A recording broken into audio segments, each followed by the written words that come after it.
midday that most of the principals were traveling from different parts of the country, and we are happy that we are finally here with the Honorable Stephen Kalonzo Musyoka, the leader of the Wiper party, with the Honorable Martha Karua, the leader of the PLP party. We have other principals who are joining us, but because of time, we will proceed. They might join us later. And we'll be requesting Honorable Martha Karua on behalf of our team to now deliver the statement. After that, we'll be available to take a few questions from your side. Thank you for your patience and understanding. Thank you.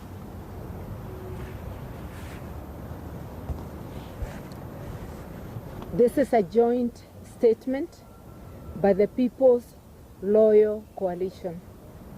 There's a problem. Oh, you can't see me. Can we get some staircase? You know, they normally would have something. I'm vertically challenged. Mother is vertically challenged. You know, it's possible. Fellow Kenyans, we address you on two critical issues confronting the country as the socio-economic crisis worsens. The recruitment saying he is trying to recruit a William Ruto commission, electoral commission, instead of an independent electoral and boundaries commission.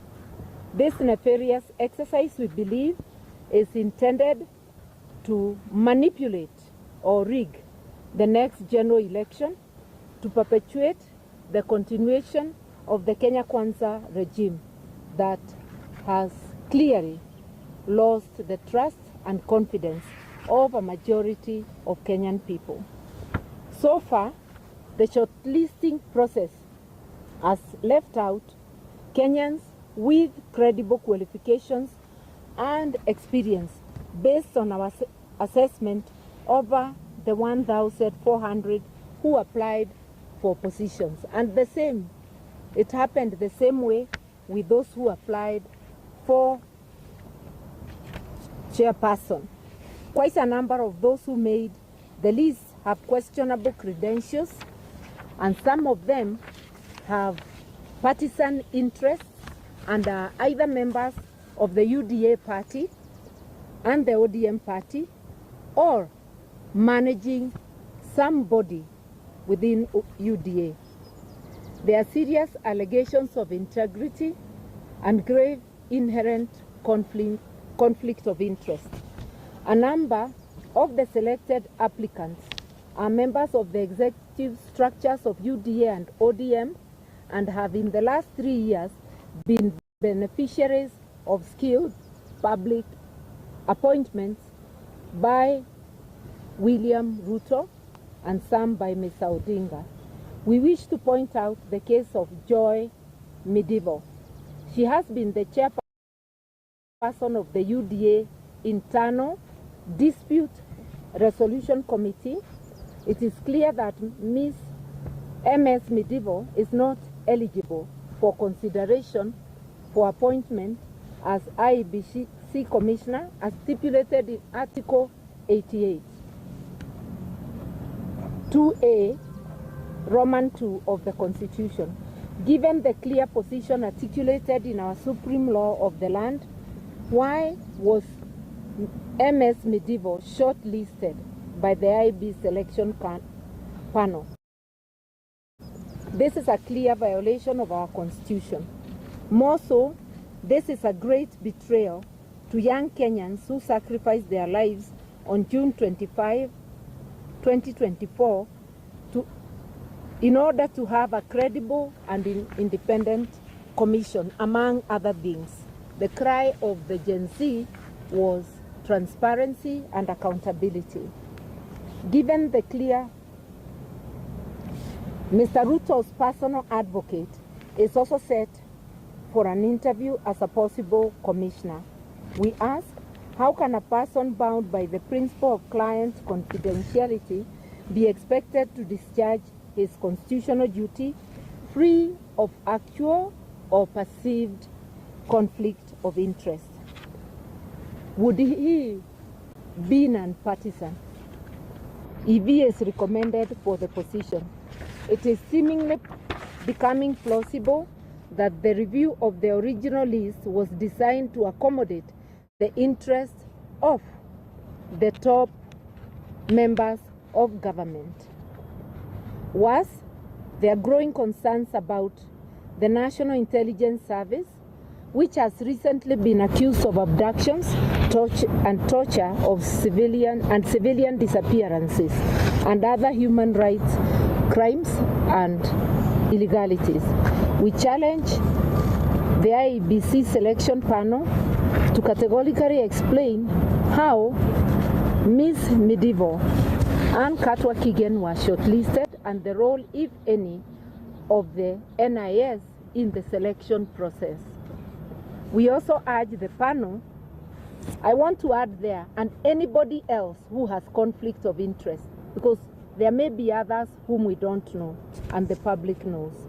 We also urge the panel not to take part in any partisan actions that may pose an existential threat to the well-being of the people of Kenya by undermining electoral justice. And you know, electoral injustice has been a great problem in this country. The panel should only nominate persons who are beyond reproach and will carry out their functions in accordance with the Constitution of Kenya. We further demand that the principle of consultation and concurrence be implemented before the final appointment of the commissioners. Between Mr. Ruto and Mr. Odinga on one side and the opposition, which reflects the country's current reality. In other words, what we are saying is this: let there be consultations on one hand with Kenya Kwanza and its allies, and it's obvious ODM is an ally of Kenya Kwanza, and the opposition, which clearly, because the opposition touted in NADCO report for concurrence was the opposition in parliament. In parliament, the second largest party after ODM, which has now gone to government, is Wiper Party, led by my brother Kalonzo Musyoka. There is also the DAPK party and Jubilee, the wing led by Uhuru Kenyatta, the other wing having gone to KK. So when we talk of consultation and concurrence, we expect Ruto to consult His Excellency Kalonzo Musyoka, who will then gather the others and sit down for concurrence. Any appointment of the chairperson or commissioners without reverting to the opposition is totally unacceptable, and we will take whatever action is available to us, legal and political. On the violent early elections campaigns by UDA and ODM, following the unholy union, Mr. Ruto launched an aggressive campaign in Nairobi, accompanied by UDA and ODM officials. The disruptive early campaign featured marauding gangs who went on robbing and mugging sprees against unsuspecting Kenyans going about their everyday life under police protection. We say so because police were in view when people were being mugged and did nothing. Mr. Ruto also illegally exploited public resources to mobilize the paid up masses.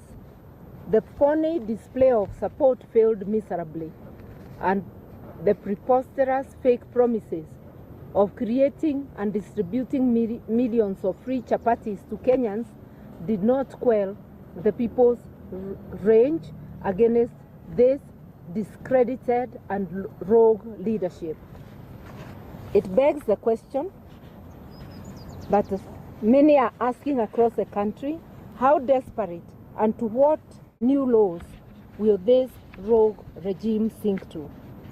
As the Ruto regime prepares to invade Mount Kenya, they are already there. We've been hearing them on the radio. A region with their misguided, Mount Kenya region with their misguided brand of politics ya tutatenga tutaleta, and I heard him repeating the same words. We demand that common decency, basic courtesy and civility and decorum, terms that appear unfamiliar to Ruto and his ilk, that they should replace their vile and violent brand of politics which they recently introduced in Nairobi. We are cautioning him.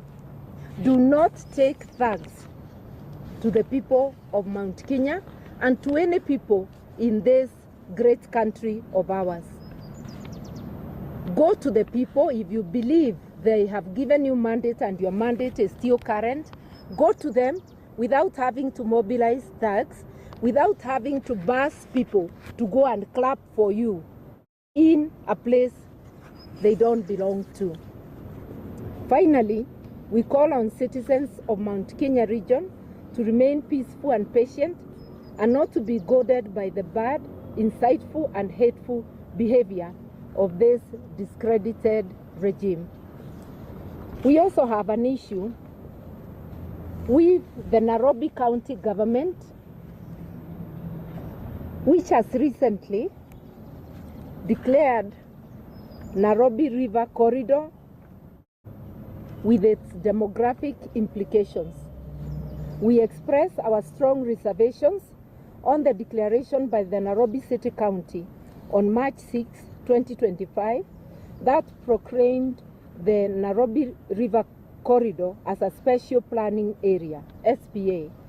This will affect private properties to which people have titles. It will affect properties from Naivasha Road to Ruai, including along the tributaries of Nairobi River. We remind the Nairobi City County government that conversion of private property into public land is a function of the National Land Commission, NLC. It is all of the National Land Commission through this illegal and unconstitutional declaration. In order to make a declaration like this, noting that via the Constitution, rivers and lakes belong to the national government, not to counties. Therefore, if there is an idea to create this corridor, it must originate from the national government with a cabinet memo, with the necessary policy documents, and most importantly, there must be public participation and parliamentary approval. We categorically say that this move will change the political and demographic arrangement of Nairobi and must not be taken lightly. The People's Loyal Coalition will defend the interests of the people of Nairobi legally and politically. We thank you. Well done. Pole. Some water for mother. So I think we can take some questions, a few questions you might have. I'll invite, yes, we can take 3, then I'll invite His Excellency Stephen Kalonzo Musyoka to come and take this. Well, I assume the question is directed at, if it's at mother, we can still go. You can shoot, we can still. She can still answer.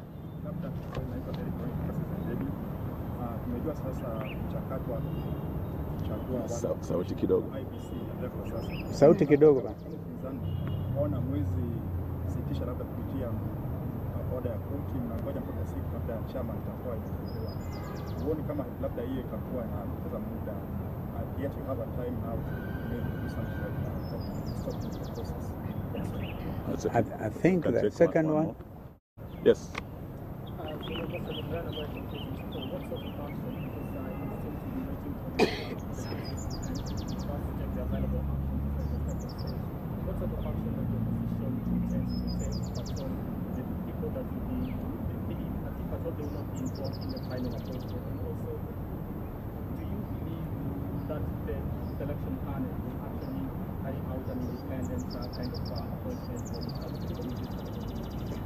I think I can deal with those and my colleagues can add. Kwanza kabisa swala hili lina umuhimu mkubwa sana.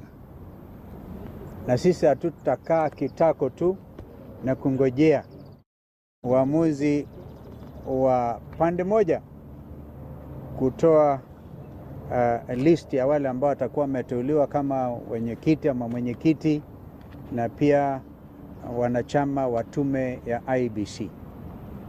Kama alivyosema dada yangu Martha, tuko tayari kuchukua hatua yoyote ile ambayo tunaonelea ina umuhimu na hatutakaa tu tungojee. Kwa hivyo kwanza, awamu ya kwanza ni kwamba walifanya ma-interview ya wale ambao walikuwa wanataka kuwa wenyekiti.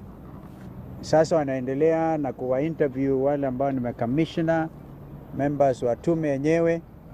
Tunaangalia kabisa kwa kindani, hatulali.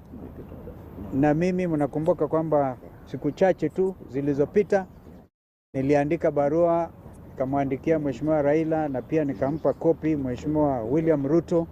Swala hili ni la sisi zote. Aliwezi kuwa swala la upande moja. Kwa sababu ukiwa ni upande moja basi Wakenya na dunia nzima itaelewa kwamba hii ni William Ruto Commission. Na hiyo hatuwezi kuruhusu. So, I hope I've answered your question. We will not just sit by, we are watching.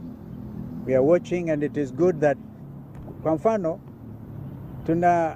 tunatarajia kwamba the panel yenyewe inaweza ikasaidia Wakenya kusema fulani aliscore 80%, 70%, mambo kama haya. Uwazi. Ni lazima liwe swala la uwazi ili Wakenya wajue kwamba wakijiandaa kwenda uchaguzi unaokuja, whenever that will be, watakuwa na imani kwamba hawa sio watu wa kununuliwa.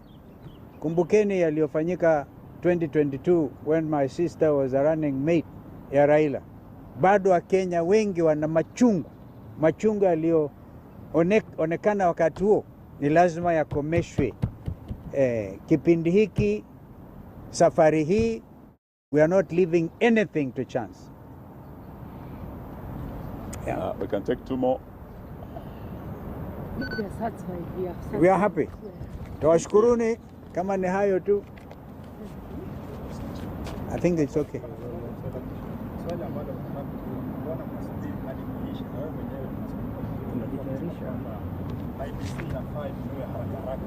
Haraka ina muhimu sana. Haraka ni swala nyeti, my sister can add, lakini tuajiandaa, ni kuambia tuko tayari. Tuko tayari kungangana kwa vyovyote vile, politically, legally. Hatuwezi kuachilia hii bwana. Yeah, you can add. Oh, please add. Nafikiri umeuliza kwa Kiswahili, yule kwa Kimombo, but it's basically the same issue ya kwamba kwa nini tumengoja hadi sasa. Ukisikia statement yetu tumesema pahala tumefikia sasa, lazima kuwe na pande mbili ambazo sasa zitaamua ni kina nani ambao sasa watakuwa wale chairman ama commissioners. Ile report ya NADCO ilikuwa clear ya kwamba mazungumzo hayo mpaka yawe kati ya upinzani na serikali. Kwa sasa Mheshimiwa Raila na chama chake cha ODM wameingia kwenye serikali, na yeye na Bwana Ruto wako kwa serikali ya broad based.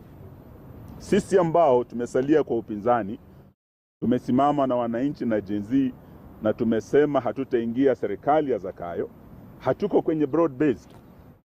Kwa hivyo haiwezekani pahala tumefikia Bwana Raila na Bwana Ruto wakutane kwenye ikulu wakiwa watu wa broad based wasemezane peke yao. Hiyo itakuwa kinyume na yale maafikiano yalikuwa kule Bomas ya NADCO. Na hayo hayakuwa tu mazungumzo, yaliweka kwenye sheria, yalipelekwa bungeni. Kwa hivyo tuambia Bwana Ruto na Bwana Raila, kama wao walio serikalini sasa broad based watawacha upinzani nje, hatutakubaliana na uteuzi wa mwenyekiti ajaye. Na tuna haki kwenda mahakamani sababu tuliweka ile ripoti kwenye sheria, na ndio sababu kwa statement yetu tumesema masuala haya sasa tutashughulikia kisiasa na vile vile kisheria. Mawakili wetu wako tayari, wakili wetu Ndegwa Njiro wako hapa na wengine kuelekea mahakamani. Mheshimiwa Kalonzo kama aliyekuwa mwenyekiti wa NADCO ashamwandikia Mheshimiwa Raila barua kumkumbusha. Haya ndio maelewano tulikuwa nayo Bomas. Wewe umeingia serikalini na usituambie ati hauko ndani ya serikali. Watu walikuwa wanasema Mheshimiwa Kalonzo ndio watermelon, yani nje yako green, ndani yako red. Bwana Raila hawezi sema yeye ako kwa upinzani na anasema ako kwa serikali. Sasa Raila ndiye amekuwa watermelon kabisa. Na tumwambie haiwezekani uwe serikalini na uwe kwenye upinzani. It's as simple as that. And if there will be a violation of the principle of consultation and concurrence, which was established in a legal process called NADCO, then we'll be ready to handle the matter both politically and legally. Thank you. I just wanted to add, there is a question he said, bona tunangojea. Hapana, hatukai kitako. Iko kazi inaendelea na utakuja kuiona. Thank you. Asante. Yes. Do you have faith in the selection panel to make an independent decision? I think you have Let that. us see it first. You have to. Well, for now, whether or not we have faith is actually overtaken by events. That's why we are watching. You see, the process that we went through, for example, to get included only one name of Ambassador Kokimoli, the kind of mud we were dragged through. And we said we cannot afford to wait. Let us see the product they come up with. And you know, the principle of consultation and concurrence will apply at the level when they have forwarded the 9 names to the president. Okay? Sorry, sorry, Njiru. I might actually give him the floor. That is when the principle of consultation and concurrence will apply, because 2 names will be taken to President William Ruto for selection as the chair of IEBC. Now that is where then they must consult with us. And another, is it 9 names? Yeah, 9 names will be sent to him for selection of 6 as IBC commissioners. Again, we must be involved. Umesikia kwa mfano hapa, huyu mama yetu Joy Medivo, kwa mfano, yeye uhakika hawezi akiingia huyo kama mwenyekiti kwa mfano, huyo ni Ruto. Ruto kabisa. Hatuwezi. Jameni, Wani Chebukati was good enough at the time. We can't afford it. And the country cannot afford it. And the future generations are now saying, kipindi hiki, safari hii, ni Wakenya wajikomboe. Yes, sir. So can you say the constitution of IEBC now hangs in limbo? Oh, no. Yeah, that's a very quick conclusion. Yeah, mother told you, hatukai kitako. And yet we don't want to delay the process, because we're also aware William Ruto may want this thing prolonged mpaka ikimaliza 2026 waseme songesha uchaguzi to 2032. It will not happen. Thank you. Asanteni sana. I think that is enough for today. Open that.